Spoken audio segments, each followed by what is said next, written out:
ॐ कल्याणानां निधानं कलिमलमथनं पावनं पावनानां पाथेयं जन्ममुमुक्षोः सपदि परपदप्राप्तये प्रस्थितस्य विश्रामस्थानमेकं कविवरवचसां जीवनं सज्जनानां बीजं धर्मद्रुमस्य प्रभवतु भवतां भूतये रामनाम। इस कार्यक्रम के सूत्रधार एवं संचालक मेरे अंतेवासी डॉक्टर प्रकाश रंजन मिश्र जी एवं श्रोतागण, आज मुझे बड़ी प्रसन्नता है कि प्रकाश जी का यह उपक्रम वेद वृक्ष को फूलों एवं फलों से समृद्ध करने वाला है। अतः मैं शुभकामनाओं के साथ उन्हें आशीर्वाद देता हूँ। प्रिय श्रोतागण, मेरे आज के इस निरुक्त के अध्ययन के प्रयोजन से संबद्ध विषय के मूल व्याख्या बिंदु होंगे वेद एवं वेदांग पर सामान्य विचार, अपौरुषेय वेद एवं निरुक्त, वेद शब्द राशि से अर्थरूप संसार का आविर्भाव, निरुक्त एवं व्याकरण शास्त्र, निरुक्त एवं बृहद देवता, निरुक्त का वैज्ञानिक प्रयोजन, वेद व्याख्या में निर्वचन शास्त्र वाले निरुक्त की भूमिका एवं यास्क द्वारा प्रदर्शित निरुक्त के प्रयोजन पर विचार। अब हम क्रमशः आगे निरुक्त के प्रयोजन पर प्रकाश डालेंगे। निरुक्त के प्रयोजन की चर्चा करने से पहले हमें वेद एवं वेदांगों पर विचार कर लेना आवश्यक है, जिससे यह ज्ञात हो सके कि जिस वेद के अर्थावगमन कराने के लिए जिन वेदांगों का आविष्करण हुआ उनमें निरुक्त का स्थान क्या है एवं इसकी भूमिका एक अद्भुत प्रकार की निर्वचन सिद्धांतों के कारण कैसे मानी जाती है।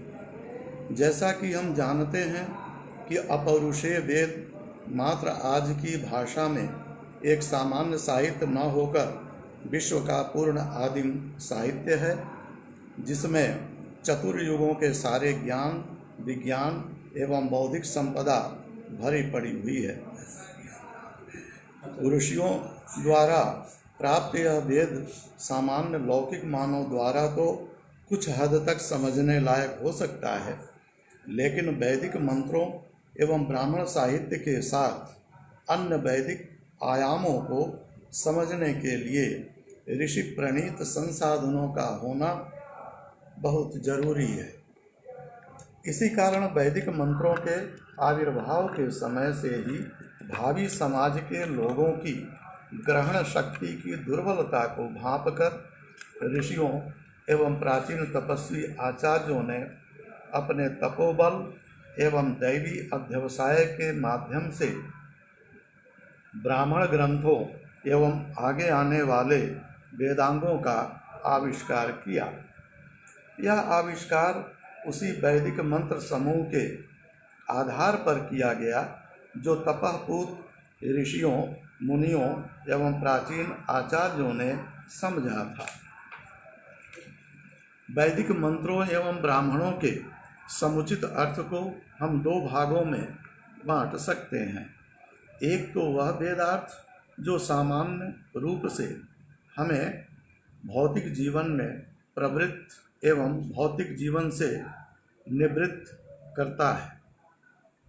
दूसरा वह वेदार्थ जो इनका आधार एवं उपजीव्य वस्तु की ओर हमारा ध्यान आकर्षण करता है। ये दोनों ही प्रकार के वैदिक अर्थ शब्द साक्षात्कार के समय ही ऋषियों को ज्ञात हो चुके थे। इसे स्पष्ट रूप से समझने के लिए हमें थोड़ा अपौरुषीय शब्द राशि वेद के आविर्भाव को भी समझना होगा। शब्द गुणकम आकाशम अथवा परमय व्योमन का यथार्थ यही है कि अपौरुषीय शब्द राशि वेद अंतरिक्ष में सर्वदा विद्यमान रहता है। युगानुरूप उसी शब्द राशि एवं शब्द राशि में स्थित अर्थ राशि का साक्षात्कार ऋषिजन किया करते हैं। दूसरे शब्दों में शब्द प्रकाश ही अर्थ है एवं वही संसार है जिसका उल्लेख भर्तृहरि वाक्यपदीय में करते दिखते हैं। यथा अनादि निधनम ब्रह्म शब्द तत्वं जदक्षरम विवर्ततेऽर्थ भावेन प्रक्रिया जगतो यतः वागेवार्थं पश्यति वाग् प्रभृति वागेवार्थं सन्निहितं तनोति वाचैव विश्वं बहुरूपं निबद्धं तत्तदेकं प्रविभज्योपभुङ्क्ते।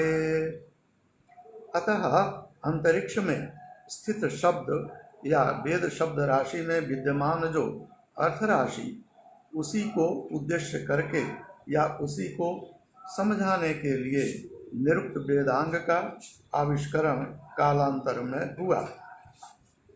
निरुक्त वेदांग एक स्वयं ही वेद भाष्य है जो भाष्य के प्राकृतिक घटकों का निरूपण करता है। निरुक्त व्याकरण शास्त्र को बहुत अधिक महत्व देकर चलता है। जैसा कि आचार्यास्क अपने निरुक्त में कहते हैं, व्याकरणस्य कार्त्स्न्यम् एवं न वैयाकरणाय नानुपसन्नाय न अनिदम विदेवा। इसका तात्पर्य यह है कि यह निरुक्त शास्त्र इतना महत्वपूर्ण है कि इसे जो भी चाहे वह ग्रहण नहीं कर सकता।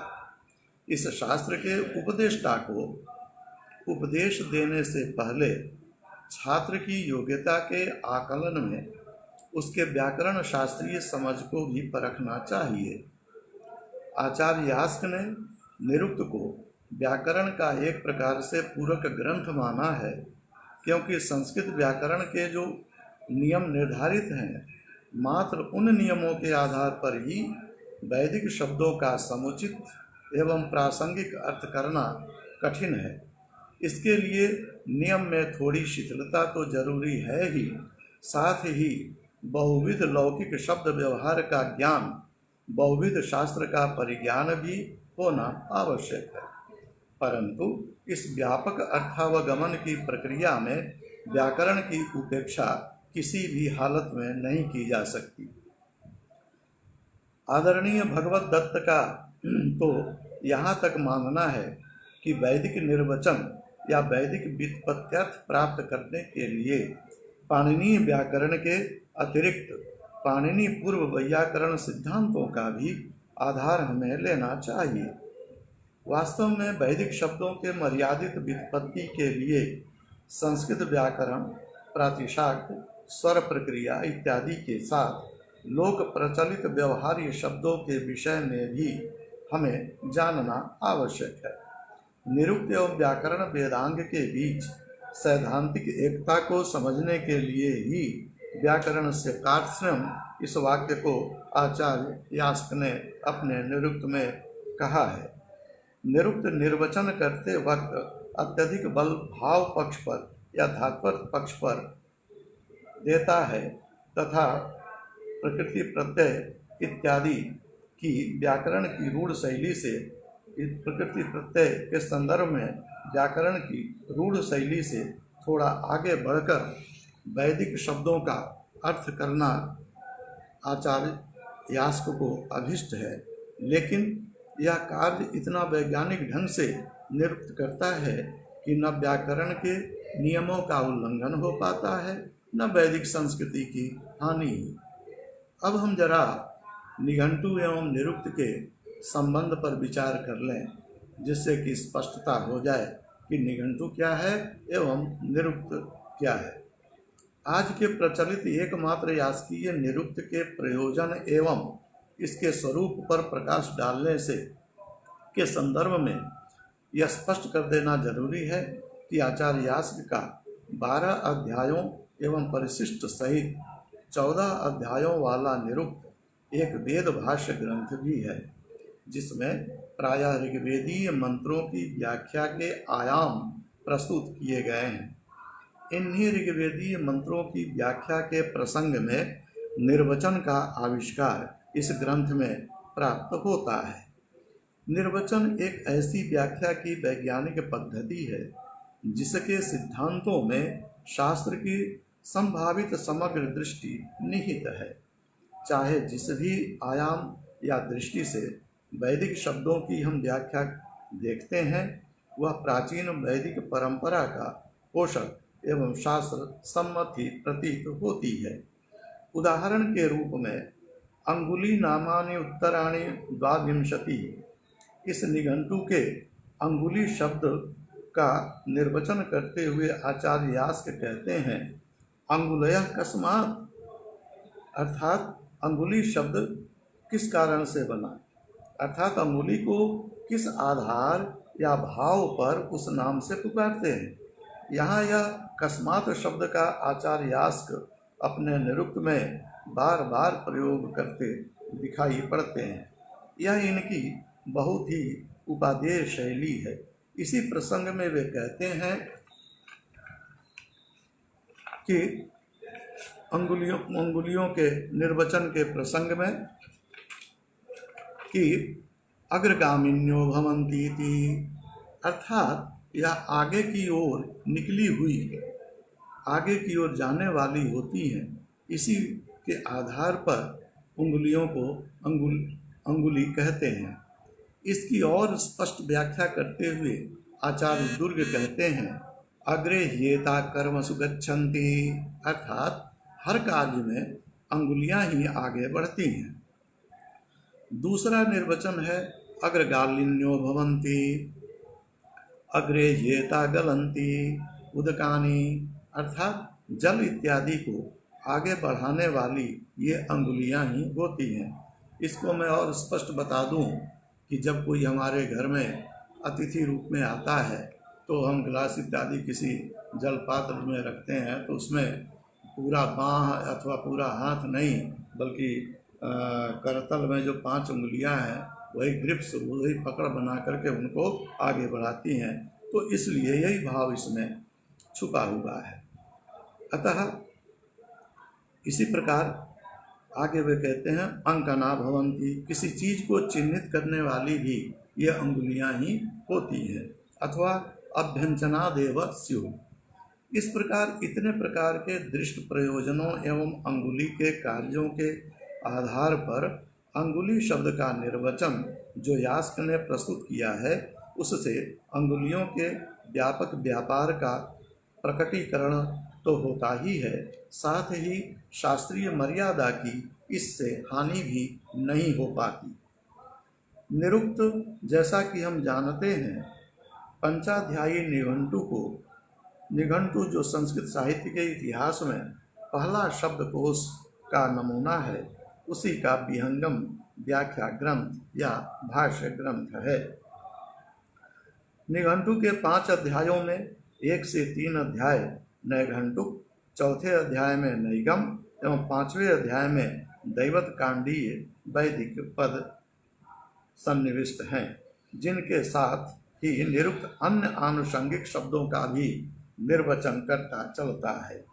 इन्हीं निघंटु के शब्दों की बहुतायत में व्याख्या के कारण निरुक्त का कलेवर 12 से 14 अध्यायों तक बढ़ जाता है। आचार्य यास्क इसे स्पष्ट करते हुए समाम्नाय समाम्नातः ऐसा कहते हैं, जिसका तात्पर्य है कि निघंटु के शब्दों का संकलन कर दिया गया है। सव्याख्यातव्यः, उस समाम्नाय या संकलित निघंटु के शब्दों की अब व्याख्या निरुक्त में की जाएगी। निरुक्त का आत्मिक स्वरूप या संघटनात्मक स्वरूप चूंकि निघंटु के शब्दों पर ही निर्भर करता है, अतः निरुक्त वेदांग निघंटु एवं निरुक्त का समेकित रूप ही है। अर्थात निघंटु एवं निरुक्त दोनों को मिलाकर हम वेदांग रूप निरुक्त मान सकते हैं। इसे श्रोत्रस्थानीय वेदांग मानने में भी समाम्नाय समाम्नातः यह वाक्य ही कारण माना जा सकता है। समाम्नायः में म्ना धातु अभ्यास के अर्थ में है, क्योंकि वैदिक शब्दकोश निघंटु का निरंतर अभ्यास वेदार्थ को हृदयंगम करने के लिए परम आवश्यक है।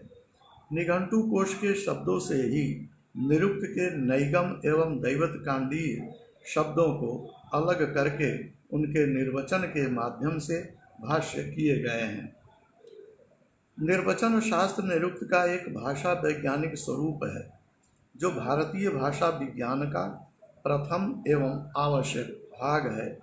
जैसा कि हमें ज्ञात है कि वेदांगों में शिक्षा, व्याकरण एवं निरुक्त ये साक्षात रूप से भारतीय भाषा विज्ञान के घटक तत्व तो हैं ही, इनके साथ प्रातिशाख एवं वैदिक स्वरों के योग से अर्थ विज्ञान एवं ध्वनि विज्ञान का भी अंश पूर्ण हो जाता है। भारतीय भाषा विज्ञान का जो प्राचीन स्वरूप है, उसमें वर्णागमो वर्ण विपर्ययश्च दो चा परौ वर्ण विकारनाशौ धातोस्तदर्थातिशयन योगस्तदुच्यते पंचविधम निरुक्तम। ध्वनि विज्ञान अर्थात फोनेटिक्स एवं अर्थ विज्ञान अर्थात सिमेंटिक्स की आधारशिलाएं इन्हीं 5 प्रकार के निरुक्त पर टिकी हैं। वास्तव में ये 5 प्रकार के निरुक्त या निरुक्त के घटक तत्व ही प्राचीन भारतीय भाषा विज्ञान के वास्तविक स्वरूप को उपस्थापित करते दिखते हैं। इन 5 प्रकारों को लेकर पृथक पृथक ग्रंथ संस्कृत भाषा शास्त्र में तो नहीं है, बल्कि 5 प्रकार के ये निरुक्त नाम के जो विभाग हैं निरुक्त के, उनकी तुलना हम पाणिनि के 14 सूत्रों से कर सकते हैं, जिनका विस्तार शिक्षा, प्रातिशाख्य, व्याकरण, वाक्यपदीय, महाभाष्य सहित व्याकरण शास्त्र के उत्कृष्ट सिद्धांत ग्रंथों जैसे भूषण सार, शेखर इत्यादि ग्रंथों में समान भाव से प्राप्त होते हैं।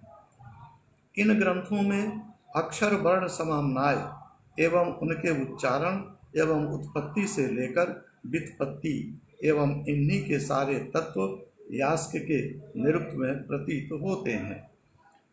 जैस्पर्सन इत्यादि पाश्चात्य विद्वानों ने भी शायद संस्कृत व्याकरण एवं निरुक्त को देखकर ही यह संकेत दिया है कि भाषा विज्ञान की सत्ता दुनिया में 19वीं शताब्दी के पहले भी थी।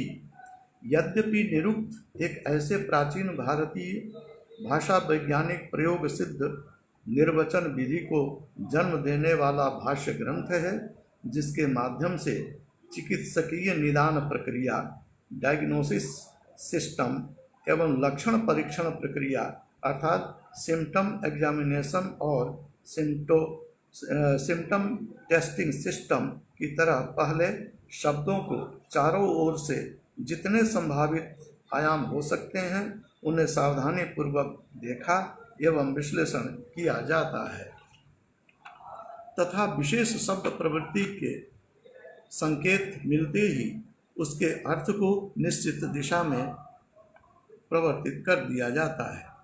सावधानी यह रखी जाती है कि निर्वचन के प्रसंग में कहीं भावुकता वश मर्यादा पूर्वक शब्दार्थ का प्रवृत्ति निमित्त बाधित न हो।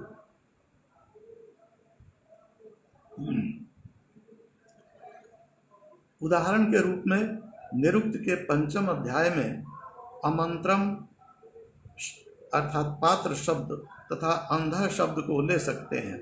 आचार्य दुर्ग इस अमत्रम को, अमंत्रम नहीं है अमत्रम है, अतः इस अमत्रम जो पात्र का वाचक है का आचार्य दुर्ग इस प्रकार व्याख्या करते हुए दिखाई देते हैं।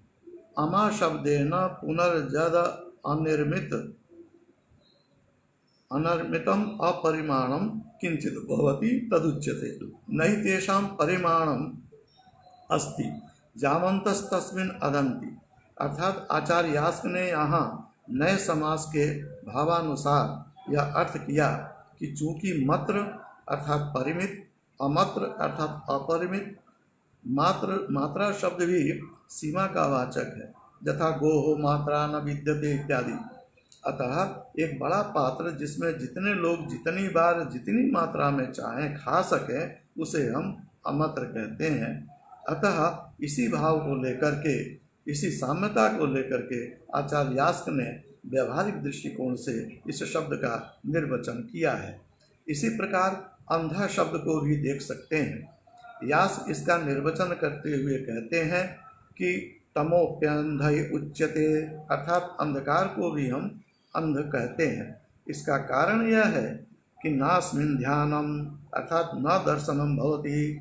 यहाँ आचार्य ईशावास्योपनिषद के आधार पर इस शब्द का निर्वचन करते दिखाई देते हैं, जहाँ कहा है अंधम तमः प्रविशन्ति ये विद्यामुपासते। अतएव यास्क आगे स्मरण कराते हुए कहते हैं कि अंधम तमः इत्यभिभाषन्ते। अतः इन शब्दों की शास्त्रीय प्रवृत्ति का परीक्षण करके लोक में प्रचलित अर्थ का आकलन करने के बाद इसका निर्वचन आचार्य यास्क ने किया है।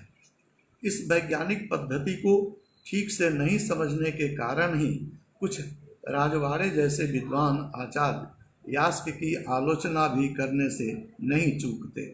वास्तव में आज की भाषा वैज्ञानिक दृष्टि से निरुक्त एवं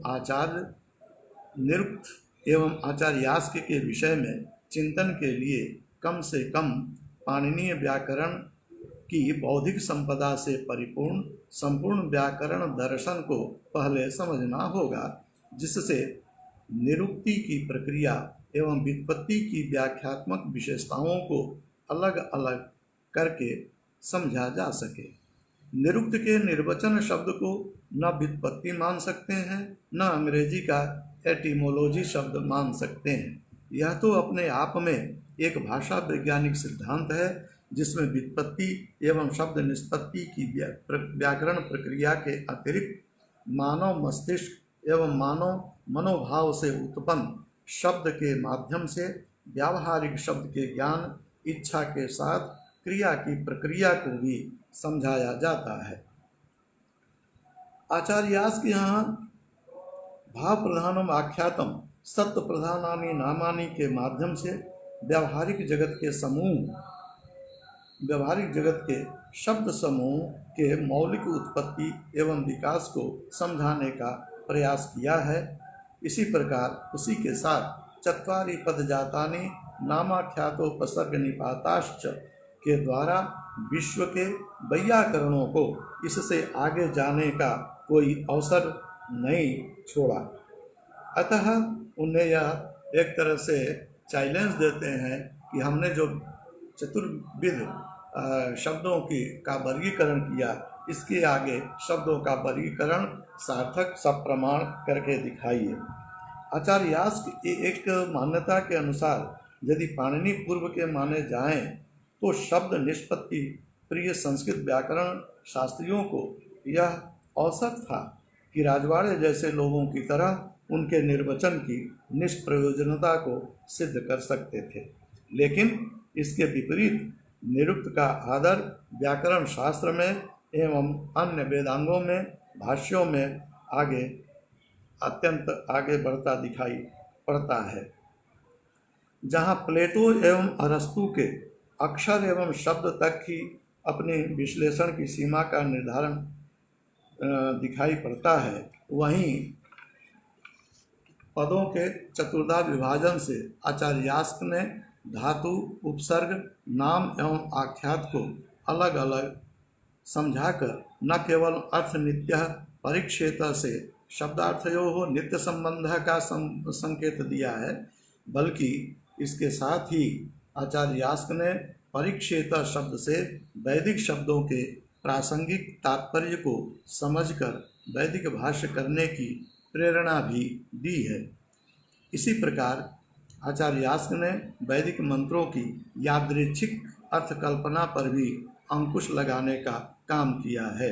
यादृच्छिक से मतलब है बंधुओं कि जो मन में आया, जैसे निरुक्त का ज्ञान नहीं है, व्याकरण का ज्ञान नहीं है, कल्पसूत्र का ज्ञान नहीं है, और कुछ मंत्रों को ले लिया और जो मन में आया उसी प्रकार से अपने विचारानुसार उसके अर्थ को कर दिया, यह उचित नहीं है। इसलिए भी हमें निरुक्त का अध्ययन करना चाहिए। अब हम जरा बृहद देवता एवं निरुक्त के बीच संबंध को थोड़ा समझ लें। जैसा कि पूर्व में यह स्पष्ट कर दिया गया है कि वृषाकपि या प्रजापति कश्यप द्वारा निर्मित वैदिक शब्दकोश निघंटु के शब्दों को लेकर प्रवर्तित यह भारतीय भाषा विज्ञान का प्रथम ग्रंथ निरुक्त निर्वचन के कुछ सिद्धांतों को स्पष्टतया रेखांकित करता है। उसमें से नैगम एवं दैवत कांड के भाग को अलग करके शेष शब्दों को निघंटु, जो प्राचीन शब्दकोश का नाम है, उसी रूप में रहने दिया। इस प्रकार हमें यह ध्यान रखना चाहिए कि निघंटु का पंचम अध्याय एवं निरुक्त के 7वें अध्याय से लगभग अंत तक दैवत कांडीय विषय हैं। लगभग निरुक्त का 60% भाग दैवत कांड को समर्पित है। इसका कारण यह है कि संपूर्ण संस्कृत वाङ्मय, विशेषकर वैदिक वाङ्मय में वैदिक देवशास्त्र ही भौतिक विज्ञान, रसायन विज्ञान सहित अन्य प्रकृति विज्ञान के तत्वों को अपने में संजो कर रखा है, जिस पर आधुनिक विज्ञान के हर पहलू से शोध की अपेक्षा की जाती है। आधुनिक विज्ञान अभी दृष्ट भौतिक जगत की सृष्टि प्रक्रिया को समझने में ही उलझा हुआ है। आदि दैविक एवं आध्यात्मिक सर्जना के गूढ़ विज्ञान को तो अंतः प्रज्ञा वाले तपस्वी ऋषि जन ही समझ सकते हैं। रमध्वम में बचसे सौम्याय, यह विश्वामित्र की वाणी, इस विश्वामित्र की वाणी को सुनकर तस्य प्रसवे याम उर्वी, यह उत्तर नदी की ओर से विश्वामित्र को मिलना उस विज्ञान की ओर संकेत करता है जहाँ एक ऋषि नदी से बात कर सकता था। मात्र इसे कथानक समझकर छोड़ देने से अप्रत्याशित बाढ़ की विभीषिका जैसे आज दिखाई पड़ती है का हम मौसम विज्ञान के मात्र भौतिक संकेत से आकलन नहीं कर सकते।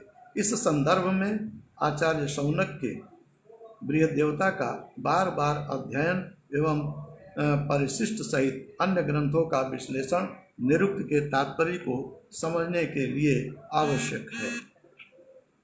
निरुक्त के वेदांगी एंड ट्रू एटिमोलॉजीज, अर्थात आज से 3000 वर्ष पहले यह आश्चर्य की बात है कि यास्क ने बहुत से सत्य एवं अच्छे निर्वचन भी दिए थे। इसी प्रकार सिद्धेश्वर वर्मा जी भी कहते हैं, according to our calculation Yaska has offered 1298 etymologies, of which 849 are more or less primitive. 224 would be entirely acceptable to modern etymologists, and 225 are obscure, अर्थात इसमें से कुछ स्पष्ट नहीं है। इसी प्रकार अरिस्टोटल के भाषा वैज्ञानिक एवं व्युत्पत्ति सिद्धांत को भी आचार्य यास्क का यह उपर्युक्त सिद्धांत प्राणवायु प्रदान करता है। आचार्य यास्क ने सभी उपसर्गों एवं निपातों के प्रवृत्ति निमित्त को नियत करके वेदार्थ प्रक्रिया को सरल बना दिया है तथा इसी माध्यम से वैयाकरण शब्द मीमांसा को भी पुष्ट किया है। आचार्य यास्क के निर्वचन प्रक्रिया को पंचविध निरुक्त के आधार पर हम स्पष्ट रूप से समझ सकते हैं। इसमें बहुत से उदाहरण दिए हैं, जिसमें आदिलोप, आदिशेष, अंतलोप, उपधालोप, उपधाधिकार, वर्णलोप, ये सब निरुक्त में कहे गए हैं। इसलिए इस अंश को मैं छोड़ देता हूँ और आगे अपना विचार उपस्थित करता हूँ। उपर्युक्त उदाहरण पंचविध निरुक्त की अर्थ वैज्ञानिक धारा है। इन्हीं आधारों पर निरुक्त वेदांग वैदिक मंत्रों के भाष्य में प्रवृत्ति के लिए हमें निर्देश देता है।